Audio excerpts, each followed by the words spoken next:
Today we are at Kiwanis, Hobart Park in Vero Beach, Florida. Hole 1, par 4, 438 feet. Off the tee there is a mando to the right that you have to stay to the left of. The goal is to just land out in the open and try and get as close to the blue pipe as you possibly can without going into the woods on the left. There you'll be able to see the basket down this narrow alley.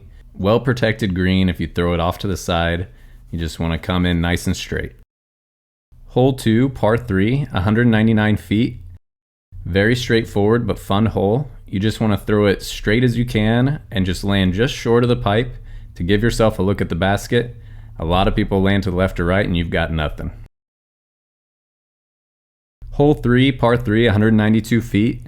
This is going to be a nice little hyzer hole. You go straight through the gap of the trees. Aim your disc high so that you hyzer out, come in left to this guarded green. Hope you make it past the trees, parked for a birdie. Hole 4 is a par 3, 266 feet. OB road on the right and OB water on the left. You just want to throw a very straight mid-range or putter shot. Land up on this hill if you can to give yourself an easy look, otherwise it's going to be an elevated basket. Hole number 5, our other par 4 on the course, 495 feet. Off the tee there's a mando to the left to protect hole number 6. You're going to want to go through this alleyway, and if you can make it past these trees on the left here, land in that landing zone, then you have an easy chip up to the basket that's well protected by trees, and get yourself the look at the birdie.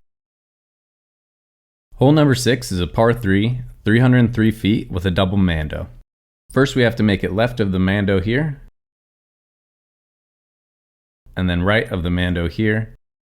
There are guardian trees on the right, so a flexing forehand has the highest chance to make it to the pin. And if you end up going too long, there is an OB road to the right. Hole 7 is a par 3, 349 feet with an OB road that carries all the way down the right side. The play is usually to throw a straight shot over the road and have it skip just at the end to go up the hill and make it to the basket. Hole 8 is a par 3, 235 feet, throwing over the OB road the whole way.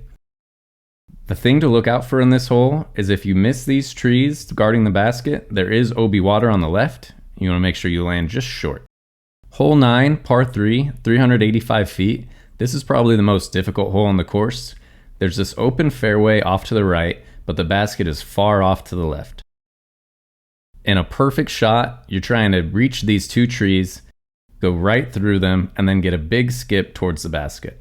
A lot of people's best shot is going to land right around here, and then you have your approach to the basket with an OB road behind it that you have to make sure not to blast it too far. Hole 10, par 3, 257 feet. Just a straight shot with a fair gap on this right side. You just want to throw something that will finish straight, not skip far left, get through the gap, and get up to the basket. Hole 11 is a par 3, 165 feet. This big guardian tree on the left is what will stop most of your shots. You can do a big anhyzer putter over the top of it, or a nice forehand and go right under it. Hole 12, par 3, 195 feet. This is a tricky hole. There's a gap on the left where if you can throw a very straight forehand or a slow turning backhand, you can make it to the basket, but a lot of people will end up in the bushes to the left. Hole 13 is a par 3, 209 feet. Strong dogleg left.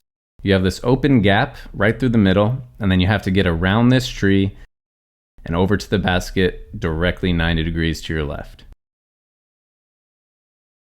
Hole 14 is a par 3, 119 feet. Classic tiki hole, and it actually has a tiki on it.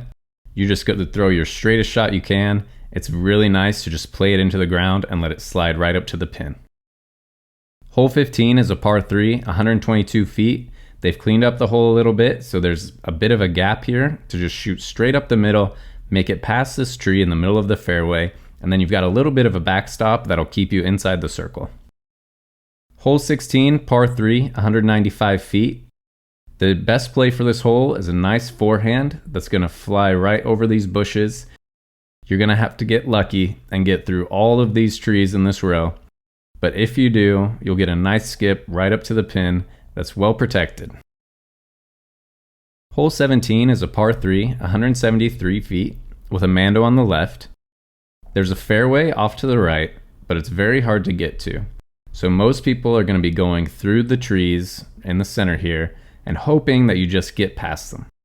There's a fair gap right here that if you get through it and you make it past these bushes, your disc can just nestle up right in front of the basket for an easy look. Hole 18 is a par 3, 143 feet. It's completely blind from the tee. You just want to throw a big forehand up in the air, have it crash into the basket to the only elevated pin on the course, and finish your round with a birdie. Thanks for watching.